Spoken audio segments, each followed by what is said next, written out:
Hello dear student, मेरे प्यारे विद्यार्थियों।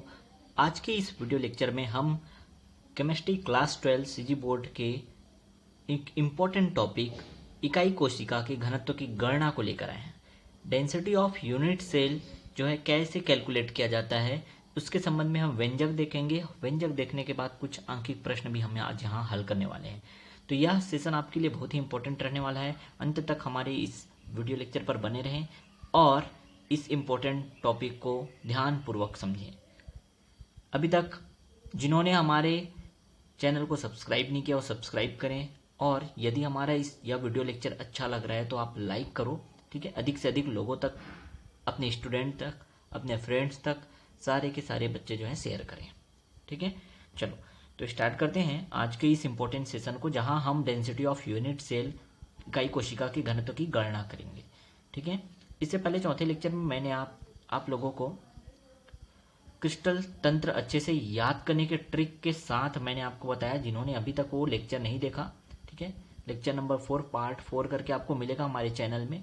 ठीक है, तो आप वहां जाकर उस वीडियो लेक्चर को जरूर देखें।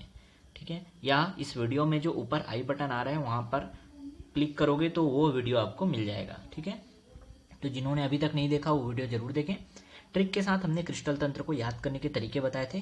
ठीक है, आज हम उसके आगे इंपॉर्टेंट सिलेबस को करेंगे। ठीक है, तो देखते हैं इकाई कोशिका के घनत्व की गणना। इकाई कोशिका के घनत्व की गणना एक्चुअल में क्या है, ये एक व्यंजक है और इसके संबंध में आंकिक प्रश्न भी आपके एग्जाम में पूछे जाते हैं। ठीक है, तो देखते हैं। देखो यहाँ पे आपको यहाँ अक्षर क्लियर नहीं दिख रहा होगा तो बातों को ध्यान से समझना होगा। ठीक है, आप ताकि नोट कर पाओ। तो यहाँ पे लेटर जो लिखे हुए हैं वो क्लियर नहीं दिख रहा होगा आप लोगों को, है ना, तो ध्यान से सुनना ताकि आपको एक एक बातें समझ आए। ठीक है, चलो तो ये पहले पेज में बस ऐसी प्रॉब्लम है, उसके बाद ठीक है। ठीक है, तो चलो स्टार्ट करते हैं। देखो, अगर हमको डेंसिटी निकालना है, घनत्व, घनत्व का सूत्र क्या होता है एक्चुअल में आप लोगों ने सभी ने पढ़ा कि घनत्व बराबर क्या होता है, द्रव्यमान बटे आयतन होता है क्या बच्चा? ठीक है, डेंसिटी कहते हैं घनत्व को, क्या कहते हैं, डेंसिटी। तो density is equal to mass upon volume होता है, द्रव्यमान बटे क्या होता है, आयतन होता है। ठीक है, घनत्व बराबर द्रव्यमान बटे आयतन होता है। अब यदि हमको किसी चीज का घनत्व निकालना है तो अगर हमें उसके द्रव्यमान के बारे में और आयतन के बारे में बातें पता चल जाए तो दोनों के अनुपात को लगा देंगे, दोनों का भाग कर देंगे। ठीक है, और हमको घनत्व मिल जाएगा, जो चाहिए वो मिल जाएगा। सीधा सिंपल सा ट्रिक है। देखो, कोई भी व्यंजक ना कठिन नहीं होता है, आप बस उसके पॉइंट पे चलो। अब इसका मतलब है कि यदि मुझे घनत्व निकालना है ना, यदि मुझे घनत्व निकालना है तो मुझे कैसे भी करके द्रव्यमान के बारे में जानकारी चाहिए और ये आयतन के बारे में जानकारी चाहिए। यदि मैं द्रव्यमान और आयतन कहीं से पता कर लेता हूँ, किसी तरह से पता कर लेता हूँ, तो बस उनको भाग देना है, घनत्व मिल गया, घनत्व का हमारे पास व्यंजक आसानी से आ जाएगा। तो भूलने वाली कोई बात नहीं है। ठीक है, क्या कैसे करना है वो कुछ भी याद नहीं रखना है, आपको रट्टा नहीं मानना है। बार बार समझा रहा हूँ मैं आपको। ठीक है, समझना ज्यादा है, समझ के आपको उसको एक बार क्या करना है, प्रैक्टिस जरूर करना है।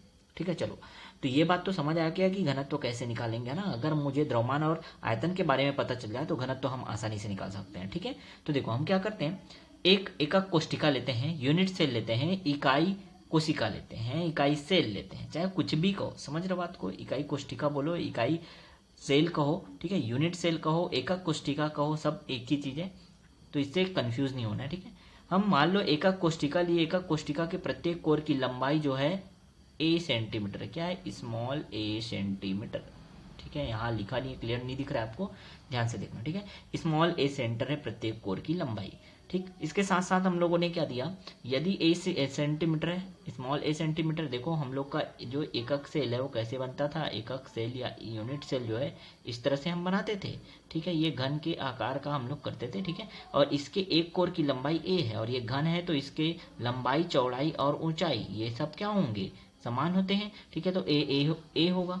तब इसके आयतन की बात करेंगे तो लंबाई हमको अगर पता चल गया, घन के एक कोर की लंबाई स्मॉल ए है, तो इसके आयतन क्या हो जाएंगे, आयतन का सूत्र क्या होता है, लंबाई गुणा चौड़ाई गुणा ऊंचाई, और लंबाई भी ए, चौड़ाई भी ए और ऊंचाई भी ए है ना। इस तरह क्या हो जाएगा, आयतन जो हो जाएगा कितना हो जाएगा, ए क्यूब हो जाएगा, ए गुणा ए की घात 3। ठीक है, अब ए सेंटीमीटर क्या था, कोर की लंबाई कितनी थी, ए सेंटीमीटर, तो अगर हम आयतन की बात करें तो आयतन बराबर कितना हो जाएगा, ए की घात 3 सेंटीमीटर की घात 3 होगा। ठीक, यहां तक समझ आया। तो ये दो चीज हमको अच्छे समझ आ गया कि प्रत्येक कोर की लंबाई ए होगी और एकक कोशिका या इकाई सेल का आयतन भी कितना होगा, ए की घात 3 सेंटीमीटर क्यूब होगा। ठीक है, अब देखो यदि इकाई सेल में अवयवी कणों की संख्या z है। देखो अवयवी कण क्या होते हैं, ठीक है, जिस उसमें उपस्थित परमाणुओं की संख्या को ही तो अवयवी कण कहते हैं ना, जितने भी परमाणु उसमें उपस्थित है। अब ये निकालना तो हम लोगों ने सीखा था एससीसी बीसीसी एफसीसी के लिए, मैं निकाल के दिखाया था और याद रखना भी बोला था, बहुत इंपॉर्टेंट है। ठीक है, तो देखो इकाई सेल में अवयवी कणों की संख्या क्या ले लिया हम लोगों ने, जेड ले लिया। जेड ले लिया भाई, जो भी इकाई सेल हमको दिया रहेगा, मान लो एससीसी दे दिया, साधारण सेल दे दिया, ठीक है, या ये कहें कि एफसीसी दे दिया, फलक केंद्रित घनीय सेल दे दिया आपको, ठीक है, तब क्या होगा, तो उसके लिए हम अलग अलग नंबर लेंगे। अवयवी कणों की संख्या निकालना तो हम सीख चुके हैं, ठीक है, तो जेड ले लेते हैं उसको, वो फिक्स नहीं है कौन सा होगा, जो सेल लिया जाएगा, जो इकाई सेल क्वेश्चन में दिया जाएगा वो लेंगे। ठीक है, चलो ये बात समझ आया। तो इसके लिए क्या ले लिया हम लोगों ने, अवयवी कणों की संख्या जेड हो गई। ठीक, अब प्रत्येक कण का द्रव्यमान क्या है, मान लेते हैं एम है। एक कण का द्रव्यमान कितना है, देखो अब ये इकाई सेल था भाई, यूनिट सेल था, इसमें बहुत सारे अवयवी कण हैं। मान लो एक कण का द्रव्यमान जो है स्मॉल एम ग्राम है, स्मॉल एम ग्राम, ठीक है, स्मॉल एम ग्राम, जीएम लिखो या जी बस लिखो चलेगा। ठीक है, तो स्मॉल एम ग्राम है। इतना बात आप सभी को समझ आया होगा। ठीक है, अब अगर एक कण का द्रव्यमान स्मॉल एम है तो भाई यूनिट सेल या इकाई सेल में पूरा उसकी द्रव्यमान की बात करेंगे, इकाई सेल या एकक कोशिका के द्रव्यमान की बात करेंगे, तो एक कण का द्रव्यमान एम है, तो मान लो उसमें कितने कण थे, अभी तो हमने बताया जेड कण थे, तो जेड कण का द्रव्यमान क्या हो जाएगा, जेड गुणा एम होगा, जेड गुणा एम ग्राम होगा। ये बात सबको समझ आया क्या? ठीक है, तो इस तरह से हमने क्या क्या बातें सीखी, देखो एक बार फिर से रिपीट कर रहा हूं। एकक कोशिका के प्रत्येक कोर की लंबाई स्मॉल ए। अब प्रत्येक कोर की लंबाई स्मॉल ए है, इसलिए इसका आयतन ए की घात 3, ये भी बात समझ आ गया। अब उसमें अवयवी कणों की संख्या बोल रहे हैं तो हो गया कितना, जेड, और प्रत्येक कण का द्रव्यमान कितना मान लेते हैं एम, तो कुल द्रव्यमान कितना हो जाएगा, जेड गुणा एम हो जाएगा। इतनी बातें सबको समझ आई क्या? ठीक, इतना समझ आ गया। ठीक, तो अब देखिए यूनिट सेल या इकाई सेल या एकक कोशिका का घनत्व क्या होगा, ये सूत्र लगा दिए। तो आता है यूनिट सेल, इकाई सेल या एकक कोशिका का घनत्व बराबर यूनिट सेल का द्रव्यमान बटे यूनिट सेल का आयतन। घनत्व बराबर क्या होगा, द्रव्यमान बटे आयतन ना, तो यूनिट सेल का द्रव्यमान बटे यूनिट सेल का आयतन होगा। अब द्रव्यमान तो हमने निकाल लिया और आयतन भी निकाल लिया। द्रव्यमान कितना, जेड गुणा एम, ठीक है, ये तो निकला था, कुल द्रव्यमान तो है जेड गुणा एम, और यूनिट सेल का आयतन कितना है, की घात 3, तो ये हो जाएगा जेड गुणा एम, और ये हो जाएगा आयतन कितना, ए की घात 3। ठीक है, इस प्रकार से इसको हमने क्या कहा, समीकरण पहला दे दिया। समझ आया सभी को? ये समीकरण पहला हो गया, डी बराबर क्या, जेड गुणा एम बटे ए की घात 3।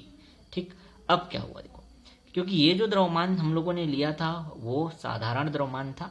अब अगर हम मोलर द्रव्यमान की बात करें, या किसी क्वेश्चन में मोलर द्रव्यमान दे दिया है, तब क्या करोगे, तो मोलर द्रव्यमान मान लो अवयवी कण का मोलर द्रव्यमान जो है कैपिटल एम है, क्या है, कैपिटल एम। और मोलर द्रव्यमान के बारे में सभी ने पढ़ रखा है, ठीक है, उम्मीद करते हैं सभी लोगों ने पढ़ रखा है। ठीक है, ग्राम प्रति मोल की जो संख्या होती है वही तो मोलर द्रव्यमान। ठीक है, तो ये आपने अगर नहीं पढ़ा तो मुझे जरूर बताना, ठीक है, या क्लास 11 के लेक्चर जब अपलोड होंगे ना तो उसको देख लेना जरूर, वहाँ मोलर द्रव्यमान मिलेगा आपको। ठीक है, चलो वो कोई बात नहीं है।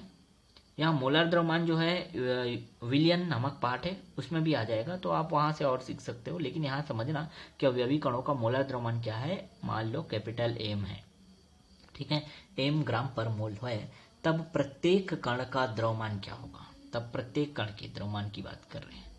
ठीक है, अवयवी कणों का मोलर द्रव्यमान, जितने अवयवी कण थे ना उसका मोलर द्रव्यमान एम था, तो हर एक कण के लिए अगर हम बोलेंगे तो प्रत्येक कण का द्रव्यमान जो स्मॉल एम हम लोग लिए थे उसका मान एम बटे क्या हो जाएगा, एन नॉट होगा। एन नॉट मतलब क्या है, एवोग्रेडो संख्या, जिसको आवोगाद्रो नंबर भी कहते हैं। आवोगाद्रो संख्या बोलो या एवोग्रेडो संख्या कहो। ठीक है, तो ये एम का मान एम कैपिटल एम बटे एन नॉट क्यों आया, समझ आ गया ना। ठीक, अब इसको उठा के डाल दो समीकरण 1 में, समीकरण 1 में मान रख दोगे। देखो समीकरण 1 क्या था, तो डी बराबर जेड एम बटे ए की घात 3 था ना, एम को हटाया, स्मॉल एम को हटा दो, स्मॉल एम को हटा के उसके जगह स्मॉल एम का मान डाल दो, तो स्मॉल एम का मान क्या था, एम बटे एन नॉट, इसको डाल दिया तो देखो डी बराबर क्या मिला, जेड गुणा एम बटे ए की घात 3 गुणा एन नॉट। ठीक है, अब इसके मात्रक की बात करें, समीकरण 2 दे दो इसको, इसके मात्रक की बात करें, ठीक है। तो मात्रक जो है सीजीएस पद्धति में क्या हो जाएगा, सीजीएस पद्धति में ग्राम प्रति सेंटीमीटर की घात 3 और एमके इस पद्धति में सीजीएस में क्या हो जाएगा, ग्राम प्रति सेंटीमीटर की घात 3 और एमके इस पद्धति में किलोग्राम प्रति मीटर की घात 3 होगा। ठीक है, चलो इसको समझेंगे। अब हमारे पास सूत्र आ गया, फाइनल सूत्र हमारा क्या आ गया, जेड बराबर जेड गुणा एम बटे ए क्यूब गुणा एन ए, ये किसके बराबर है, डी के बराबर। तो जेड बराबर नहीं, डी बराबर मान लो।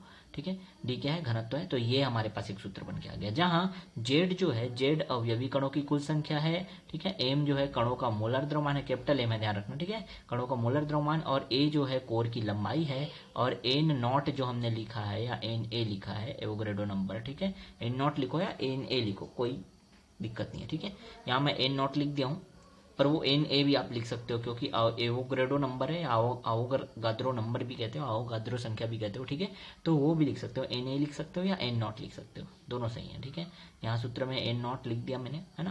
अब आप इस एन नॉट को क्या लिख सकते हो, एन ए भी लिख सकते हो, कोई प्रॉब्लम नहीं, एन ए भी लिख सकते हो। ठीक है, चलो इधर मैंने उसको एन ए लिख दिया, तो यहाँ टेंशन लेने का जरूरत नहीं कि सर एक बार एन ए लिख दिया, एक बार एन नॉट लिख दिया, ऐसा नहीं है। ठीक है, समझना है, एन नॉट या लिखो या एन ए लिखो, दोनों बिल्कुल नोटेशन सही है। ठीक है, तो एन नॉट या एन ए जो है वो क्या होता है, एवोगैड्रो नंबर, एवोगैड्रो संख्या। ठीक है, और इसका मान कितना होता है, 6.023 गुणा 10 की घात 23। ये तो बहुत बार आपने पढ़ा ना, 6.23 गुणा 10 की घात 23 होता है एवोगैड्रो संख्या। एन ए या एन नॉट लिखो, एन जीरो लिखो या एन ए लिखो। ठीक है, समझ आया।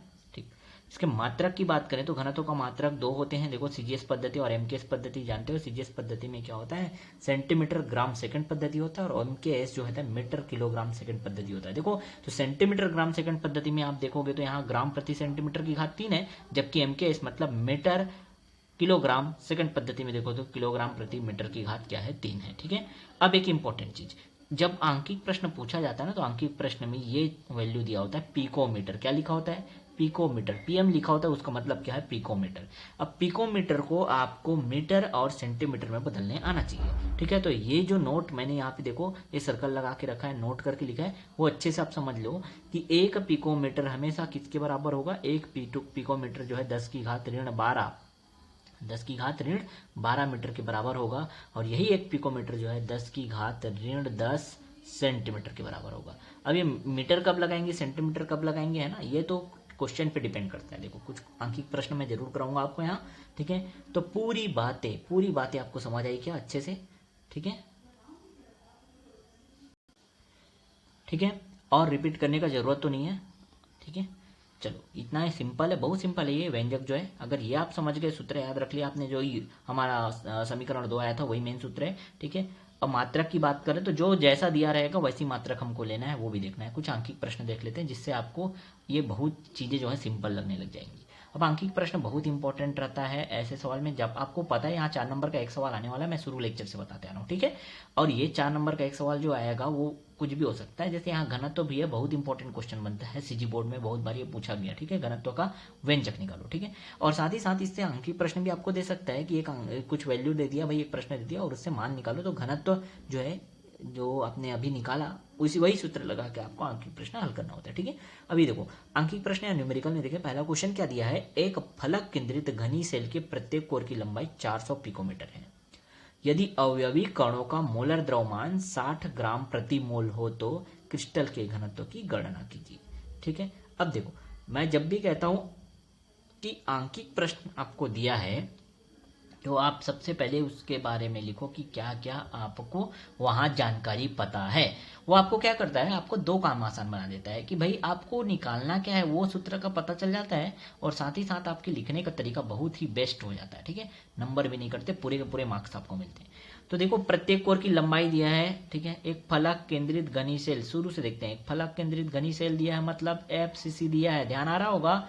ठीक है, एफसीसी फेस सेंटर्ड सेल बोले या फेस सेंटर्ड क्यूबिक सेल बोले। ठीक है, समझ आ गया, या फेस सेंटर्ड क्रिस्टल बोले। ठीक है, समझ गए हो ना। एफसीसी हम पहले से पढ़ा चुके हैं बच्चा। ठीक है, जिन्होंने नहीं देखा वो पिछला लेक्चर जरूर देखो। ठीक है, तो फलक केंद्रित सेल की बात कर रहे हैं, घनी सेल की बात कर रहे हैं, तो एफसीसी दिया है, ये बात तो हमको पता चल गया। और एफसीसी दिया है तो एफसीसी में अवयवी कणों की संख्या कितनी होती है, 4। ठीक है, ये निकालना सिखाया था मैं कैसे होता है एफसीसी में अवयवी कणों की संख्या 4 कैसे होती है।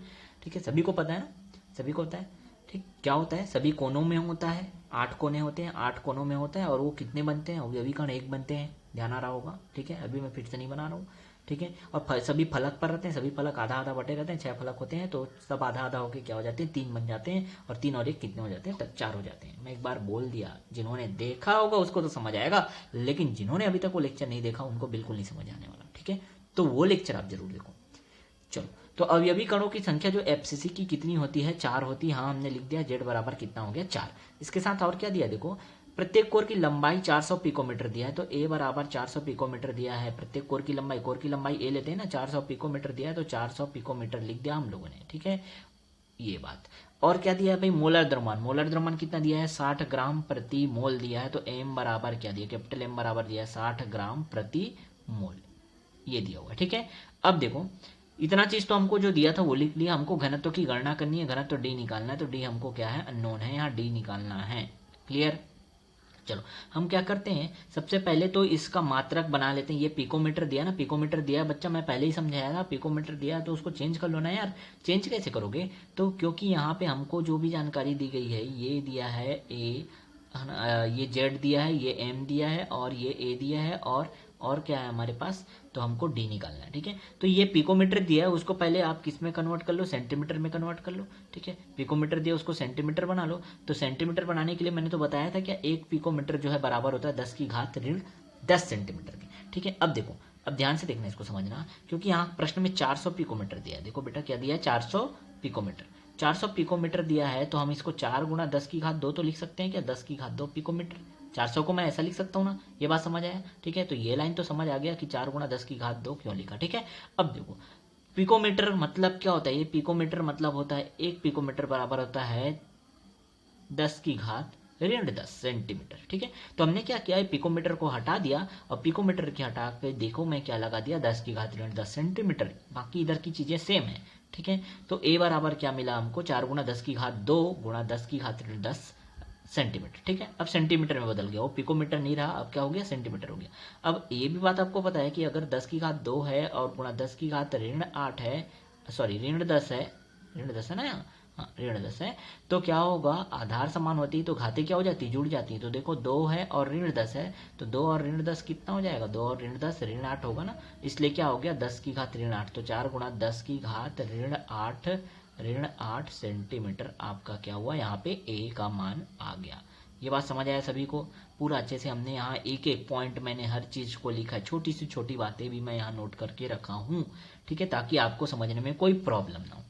क्लियर, चलो अब हम जानते हैं भाई, सीधा सिंपल सा सूत्र लगाते हैं। हम जानते हैं कि घनत्व डी बराबर होता है जेड गुणा एम बटे ए क्यूब गुणा एन ए, एन नॉट लिखो या एन ए लिखो, कोई इशू नहीं है। ठीक है, एन नॉट और एन ए, बार बार मैं कह रहा हूं, एन नॉट और एन ए दोनों लिख सकते हो आप, ये एवोग्रेडो संख्या ही है दोनों।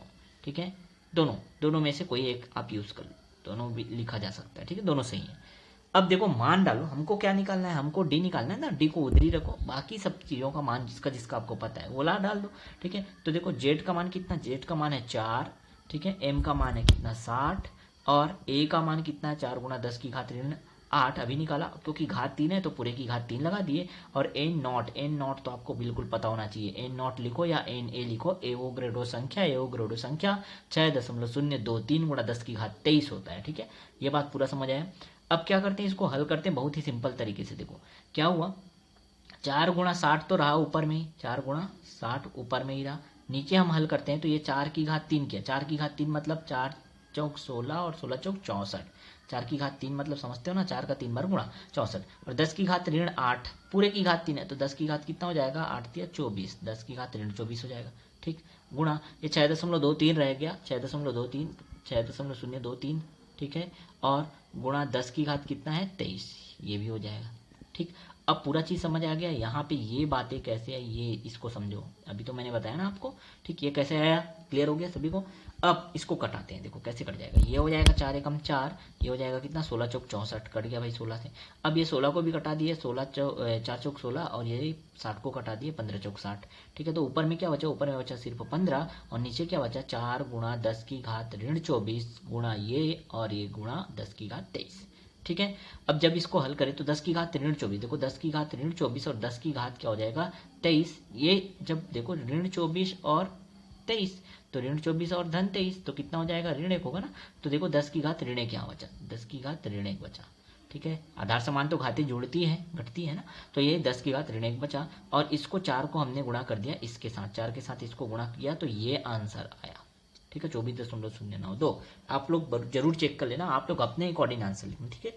हो सकता है ये आंसर थोड़ा मिसमैच कर जाए, क्यों, क्योंकि मैंने कैलकुलेशन किया है, ठीक है, लेकिन फिर भी आप अपने तरफ से कैलकुलेशन जरूर करो, ठीक है। वो कोई इशू नहीं है कि थोड़ा बहुत एक दो अंतर है ना। आपने जो किया बिल्कुल करेक्ट होगा, आपको गुणा करने आता है, गुणा करने नहीं आता तब प्रॉब्लम वाली बात है, ठीक है। तो 4 का गुणा आप करोगे किसके साथ, 4 का गुणा आप 6.023 के साथ करोगे तो इतना आंसर आया हमारे अकॉर्डिंग, ठीक है। अभी क्या हो जाएगा, ऊपर में 15 बचा था तो 15 बटे क्या हो गया, ये हो गया 24.092, ठीक है, गुणा 10 की घात ऋण 1। अब 10 की घात ऋण 1 है, जब ये 10 की घात ऋण 1 नीचे में है वो ऊपर जाएगा तो क्या हो जाएगा 10 की घात 1 हो जाएगा, और 10 की घात 1 मतलब क्या हो जाएगा 10, ठीक है। अब 10 का गुणा करेंगे 15 से तो ये हो जाएगा 150, ये समझ आया सभी को, ठीक है। और ये 24 दशमलव, देखो 24 दशमलव क्या लिखा है 092, बस इतना ही बचा ना। तो एक काम करते हैं 24.092 इससे भाग करना थोड़ा मुश्किल है, तो एक काम करते हैं 0.9, ये 0 क्या 24.092 लिखा है, सॉरी 24 दशमलव क्या लिखा है 092 लिखा है, ठीक है। तो इसको छोड़ देते हैं, इसको 24 ही मान लेते हैं, बस 09 लिखा है तो इसको मान लेते हैं 24, क्योंकि हल करना आसान हो जाएगा और हमारा आंसर जो है वो लगभग में लिखेंगे, ठीक है, लगभग, ठीक है। तो हल करना, क्योंकि हमारे पास तो कैलकुलेटर अवेलेबल नहीं रहता ना, तो हम क्या करेंगे इसको अपने मैन्युअली इसको कैलकुलेट करेंगे, इसलिए क्या करते हैं नंबर आसान बनाने का कोशिश करते हैं, ठीक है। तो ये 24.092 लिखा था उसको हमने क्या बना लिया 24 बना लिया बच्चा, 24 बना लिया तो इसको आसानी से आप 2 से पहले भाग दे दो, 2 से कटा दो, ये तो ये क्या हो जाएगा 2 12 24 और ये हो जाएगा 75 दूनी 150, ठीक है। तो 75 बटे कितना आ गया 75 बटे 12 आया। अब इसको भाग दोगे तो बहुत आसान है 6.25 आएगा, और क्योंकि आपने पिकोमीटर को सेंटीमीटर में बदल दिया और द्रव्यमान जो है तो ग्राम में दिया ही था, तो ये हो जाएगा ग्राम प्रति सेंटीमीटर की घात 3 आपके घनत्व का आंसर, ठीक है। तो घनत्व का मान समझ आया सभी को, ठीक है। बहुत सिंपल सा कैलकुलेशन, बहुत सिंपल सा सवाल, लिखना कैसे है वहां से लेकर मैंने आपको हर एक चीज बताया। देखो ऐसा लिखते हो ना आप बोर्ड एग्जाम में कुछ भी मार्क्स नहीं कटने वाले हैं, ठीक है। तो ये तो फायदा है बच्चा हमारे साथ पढ़ने का, बिल्कुल, ठीक है। एक एक चीज की इंफॉर्मेशन आपको मिलेगी, छोटी सी छोटी बातें जो आपके एग्जाम के लिए बहुत काम आएगी, ठीक है। चलो नेक्स्ट क्वेश्चन देखते हैं। एक प्रयोग द्वारा ज्ञात हुआ कि तांबा जो है 3.61 गुणा 10 की घात ऋण 8 सेंटीमीटर कोष्ठिका कोर के साथ FCC एकक कोष्ठिका के रूप में क्रिस्टलीकृत होता है यदि तांबे का घनत्व 8.92 ग्राम प्रति सेंटीमीटर की घात 3 हो तो इसका परमाणु द्रव्यमान ज्ञात करो, ठीक है।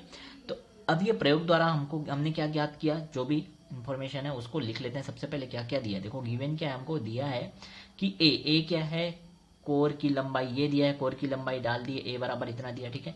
अब ये कैसा है भाई FCC दे दिया, साफ साफ लिख दिया FCC, तो FCC के लिए जेड का मान कितना होता है 4, ये भी हमने लिख लिया, ठीक।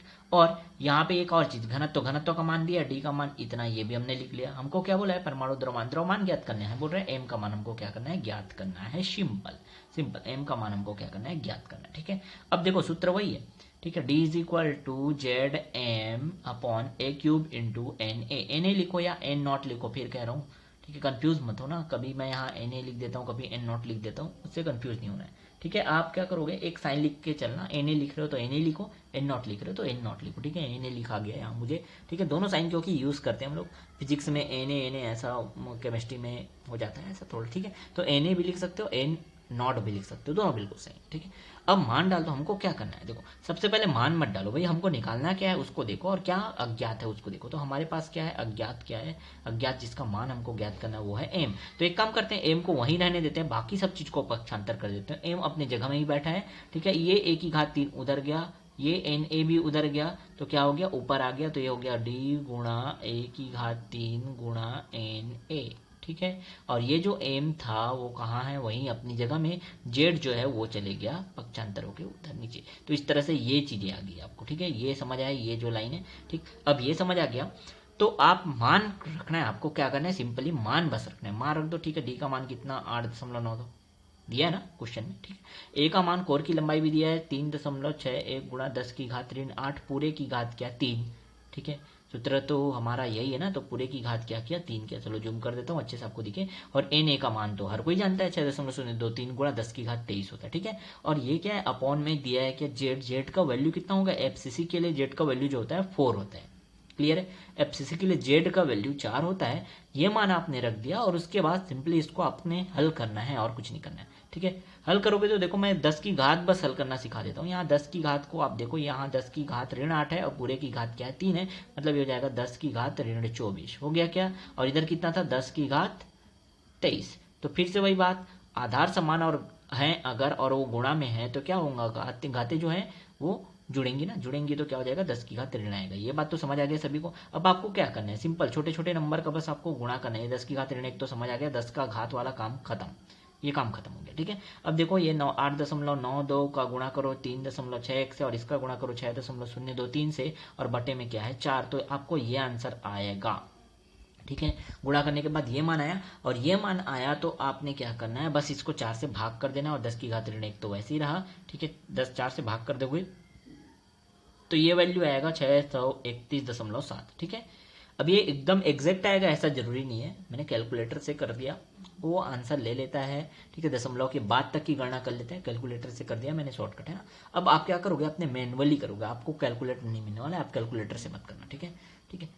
समझ रहे हो बात को। तो ऊपर नीचे 1 2 वैल्यू होंगी दशमलव के बाद, उससे आपको घबराना नहीं है, आपका जो आंसर आ रहा है वही लिखना है आपको, ठीक है। जैसे यहाँ आपको मान लो 631.8 आ रहा है, 631.9 आ रहा है, 630 मान लो 630.8 आ रहा है, तो वही लिखना है जो आपने भाग करने के बाद आपको आंसर मिला, ठीक है। तो इससे इसको देख के एग्जैक्ट यही आंसर है ऐसा मत सोचना, ठीक है। अब 10 की घात ऋण 1 आया, अब 10 की घात ऋण 1 है तो क्या होगा, दशमलव एक संख्या पहले चले जाएगा ना, दशमलव जो है एक संख्या पहले चले जाएगा, तो ये 1 के पहले आ गया, 1 के पहले आ गया तो 63.17 हो गया इसका जो है द्रव्यमान। समझ आया सभी को, ठीक है। तो ये क्वेश्चन भी बहुत सिंपल तरीके से एकदम जो बातें आपको पता है बस वही खाली लिखो और आसानी से हल कर जाओ, ठीक है। अभी तक आपको प्रॉब्लम नहीं हुआ है कि कब सेंटीमीटर लेना है कब मीटर लेना है ना। अब एक क्वेश्चन और मैंने रखा है जहां आपको ऐसा प्रॉब्लम हो सकता है, ठीक है। तो चलो देखते हैं आज का ये लास्ट क्वेश्चन है आंकिक प्रश्न में हम लोग देखिए, ठीक है। लास्ट क्वेश्चन देखते हैं आज का। तत्व का मोलर द्रव्यमान 2.7 गुणा 10 की घात ऋण 2 किलोग्राम प्रति मोल है। यह 405 पिकोमीटर लंबाई की भुजा वाली एकक कोष्ठिका बनाता है। यदि इसका घनत्व 2.7 गुणा 10 की घात 3 किलोग्राम प्रति मीटर क्यूब हो तो कोष्ठिका की प्रकृति क्या होगी। सवाल ये कहता है कोष्ठिका की प्रकृति क्या होगी। अब समझो बात को, मोलर द्रव्यमान दिया है, मोलर द्रव्यमान दिया है तो आप क्या लिख लिए, आप लिख लिए एम का मान। मोलर द्रव्यमान कितना दिया है, इतना दिया है, एम का मान दिया है आपको, मोलर द्रव्यमान इतना लिख दिया आपने, दी दिया है वो चीजें लिखते जाओ, ठीक है।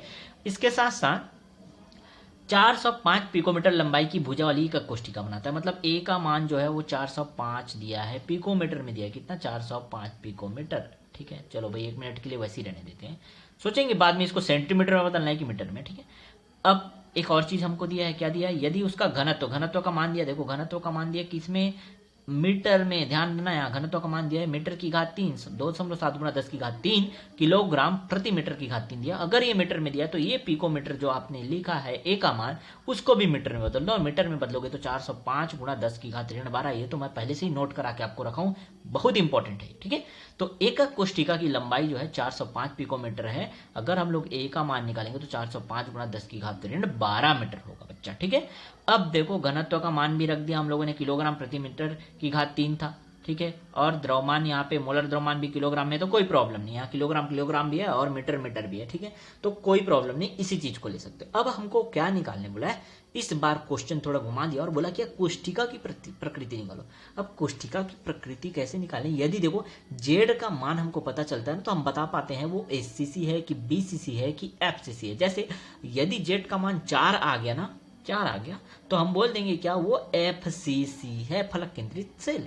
तो निकाल के देखें ना भैया, निकाल के देखें हम लोग कि जेड का मान क्या आता है। जेड का मान जैसे ही आएगा तो हम पता चल जाएगा हमको कि वो कोष्ठिका जो है किसका है, एकक कोष्ठिका कौन सा है, ये प्रकृति हमको पता चल जाएगा, ठीक है। अब सूत्र वही लगने वाला है, हम लोगों ने देखा सब चीजें वही तो दी हुई है, तो हमारे पास तो घनत्व का सूत्र है ना भैया, घनत्व का सूत्र लगा दो सिंपल सा, D is equal to z m upon a की घात 3 गुणा एन ए, ठीक, हमको क्या क्या पता है, हमको सब चीज़ें जो पता है उसको एक तरफ करो, जो अज्ञात है उसको अलग कर दो। तो हमको जेड, अगर क्योंकि जेड के बारे में कोई जानकारी नहीं दी है, जेड को हम अब वहीं रखते हैं। चलो ये जो जेड है उसको क्या करते हैं, उसके जगह में ही रखते हैं, बाकी सब चीज़ों को पक्षांतर कर देते हैं। तो समीकरण बन के आया कैसा, ऐसा, ये जो दिख रहा है आपको। ठीक है, जेड बराबर क्या मिला, डी ए की घात 3 गुणा एन ए। सभी को समझ आ रहा है, ये इधर पक्षांतर होकर चले गए, इसके साथ गुणा हो गया और ये एम जो है वो इधर नीचे आ गया। ठीक है, समझ आया क्या। चलो अब देखें, अब मान डाल देते हैं, जो जो वैल्यू हमको दिया हुआ है वो सारे मान हम यहाँ पे पुट कर देते हैं, रख देते हैं। तो जेड बराबर क्या मिला, जेड बराबर देखो 2.7, यहाँ पे हम लोग सूत्र में मान डाल दिए, पूरा मान डाल दिए। डी का जितना भी मान दिया था ये सब मान आप अपने अकॉर्डिंग देखना, कॉपी में करते जाना हल और डाल देना। ठीक है, मैं यहाँ हल करने के तरीके बस को बता रहा हूँ, सारी चीज़ें यहाँ पे कह नहीं रहा हूँ, है ना, आप सभी को दिख रहा है, बस हल करने के तरीके को देखो। अब हम क्या करते हैं, सबसे पहले 10 के घात वालों का काम खत्म कर लेते हैं। भाई ये 10 की घात जो है ना उसका काम खत्म करो पहले। तो 10 की घात यहाँ पे कितना है, 3 है। यहाँ पे कितना हो जाएगा, देखो यहाँ पे हो जाएगा 10 की घात ऋण 12 और ये 3 बाहर में, तो 10 की घात क्या हो जाएगा, 12 या 36, तो ये हो जाएगा 10 की घात ऋण 36। ठीक है भाई, फिर क्या जाएगा इधर, 10 की घात 23 है, एक और 10 की घात 23 है। ठीक है, चलो भाई, और क्या है, ऊपर में जो 10 की घात ऋण 2 है, यहाँ नीचे में देखो, नीचे में वो ऊपर चले जाएगा, तो ऊपर में जाके क्या हो जाएगा, ऊपर में हो जाएगा 10 की घात 2। ठीक है, पूरा चीज समझ आ गई, ये ऊपर चले गया। तो मैं सबको हल करना एक साथ बता रहा हूँ, आप पूरे 10 की घात को पहले काम तमाम कर दो। ठीक है, तो ये क्या हो जाएगा, 3 3 2 5 और ये 23 कितना हो गया, 28 हो गया। ठीक है, तो 28 और ये हो जाएगा ऋण 36, तो 28 ऋण 36 कितना हो जाएगा, ऋण 8। ठीक है, इसलिए आपके पास 10 की घात ऋण 8 बचेगा। ये पूरा काम हुआ 10 की घात का। कैसे हुआ, समझ आया। अब जो जो संख्या बच गया, उसके अलावा जो जो संख्या बच गया उन सबका गुणा करो। जैसे यहाँ 2.7 है, यहाँ 6.2023 है, यहाँ 405 की घात 3 है ना, और ये क्या बचा, हाँ इतनी संख्या, तो इनका गुणा करोगे तो आपको ये नंबर मिलेगा। ठीक है, ये अप्रोक्सीमेट नंबर मिलेगा। और बटे में क्या है, 2.7, तो बटे में 2.7 रखा ही है हमने। ठीक, इसको बस आपको क्या करना है, सिंपल भाग करना है। अब जब आप भाग करोगे तो भाग करने के बाद आपको ये संख्या मिलेगा और 10 की घात ऋण 8 रहेगा साथ ही साथ। ठीक है, अब क्या करोगे, 10 की घात ऋण 8 है। ठीक, अब ऋण घात, अगर 10 की घात में कोई ऋण संख्या ना, तो दशमलव जो है लेफ्ट साइड खिसकता है, तो वो ऋण जो है हटते जाता है। ठीक है, दशमलव लेफ्ट साइड खिसकेगा। देखो जैसे यहाँ क्या लिखा है, ये हो जाएगा 400042213। एक मिनट समझा रहा हूँ आपको, इतना ही संख्या लिखा है, तो लास्ट में दशमलव तो सबके रहते हैं, हाँ दशमलव लास्ट में इसके भी है। ठीक, गुणा 10 की घात ऋण 8 था। अब ऋण 8 को हमको हटाना है, तो कैसे हटाएंगे, देखो ये ऋण 8 जो है, ये दशमलव यहाँ आ गया, तो हो जाएगा ऋण 7, ऋण 6, ऋण 5, ऋण 4, ऋण 3, ऋण 2, ऋण 1, ऋण 1 हुआ और ये हो जाएगा 0।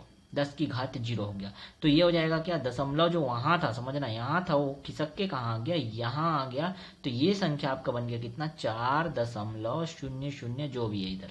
ठीक है, अब 4.00 है, तो इसको क्या लेंगे, 4 ले लेंगे ना भाई, 4 लेंगे। जेड का मान हमारे पास आ गया कितना, 4, और 4 आ गया, तो ये हमारा कितना हुआ, जेड का मान 4 किस में होता है, एफसीसी में होता है, फलक केंद्रित सेल में होता है। ठीक है, चलो, तो ये था आंकिक प्रश्न, बहुत ही सिंपल। 3 तरह की यहाँ पे मैंने क्वेश्चन लेके आया, 3 आंकिक प्रश्न आपको समझाया। ठीक है, ये आंकिक प्रश्न, जैसे भी कोई टॉपिक है और टॉपिक के बाद अगर आंकिक प्रश्न आपके एग्जाम में आना होता है ना, तो मैं जरूर कराता हूँ। क्लियर हुआ ना। तो मैं कह रहा हूँ बार बार, यदि आपके पास कोई बुक नहीं है, कोई भी साधन उपलब्ध नहीं है, तो सिर्फ और सिर्फ हमारा वीडियो देखो, आपका पूरा काम बन जाएगा। जिसके पास बहुत बड़ा पोथी पुराण होगा ना, उससे भी ज्यादा आपको ज्ञान यहाँ मिल जाएगा। ये बात तो क्लियर है। ठीक है, तो शुरू से अंत तक वीडियो देखा करो। अभी आपने किसी लेक्चर को अगर स्किप किया है, तो वहां जाकर हमारे चैनल पे उसको देख सकते हो बच्चा। ठीक है, 5 लेक्चर हम प्रोवाइड करा चुके हैं आज करके। ठीक है, तो 5 लेक्चर आप ध्यान से देखो और एक नोटबुक पे मेंटेन करते चलो। ठीक है, नोटबुक अब मेरा मार्केट में, ठीक है, थोड़ा मार्केट खुल गया है, तो आप एक नोटबुक परचेस कर लो अगर आपके पास नहीं है तो। वैसे रहता है पिछले क्लास के बचे हुए जो पन्ने हैं उसमें भी आप लिख सकते हो। ठीक है, तो ये बात समझ आया। इतना इंपॉर्टेंट टॉपिक आज ने हमने किया, लेकिन आज का क्लास जो है मैं थोड़ा फास्ट कराया, बिल्कुल फास्ट कराया। क्यों, क्योंकि ये तो कुछ था ही नहीं ना, गणित का बात था, बस सिंपल सा मैथमेटिक्स लगाना था। गुणा उड़ा करने का काम हो तो आप कर सकते हो, इसलिए इतना हम लोगों ने स्लो बिल्कुल नहीं समझा। ठीक है, बस व्यंजक को ध्यान से देखना, अगर नहीं समझ आया तो फिर से एक बार वहां जाके देखना, व्यंजक को अच्छे से समझ लेना बच्चा। ठीक है, ये व्यंजक 4 नंबर में बनता है, ये इंपॉर्टेंट है। व्यंजक अकेले आपको 4 नंबर में पूछा जा सकता है। ठीक है, चलो, तो आज का लेक्चर अगर अच्छा लगा तो लाइक करो हमारे वीडियो को, और अधिक से अधिक दोस्तों तक अपने शेयर करो, सारे ग्रुप में डालो, फेसबुक, व्हाट्सएप, इंस्टाग्राम, जितने जगह आप शेयर कर सकते हो सब में शेयर करो, ठीक है। और सभी लोगों को हमारे चैनल को सब्सक्राइब करने जरूर कहो। क्लियर है ना? मैं बार बार आपको कहता हूँ, हर बार कहता हूँ और आगे भी कहता रहूँगा, सब्सक्राइब जितने ज़्यादा होंगे हमारा चैनल स्टेबल हो पाएगा, मैं ऑनलाइन फैसिलिटी आपको दे पाऊँगा, ठीक है। तो सभी सब्सक्राइब करो और अधिक से अधिक लोगों तक हमारे चैनल को शेयर करो। मिलते हैं नेक्स्ट वीडियो लेक्चर में, ठीक है। तब तक पढ़ाई करो, रेस्ट करो और घर पे रहो, सुरक्षित रहो।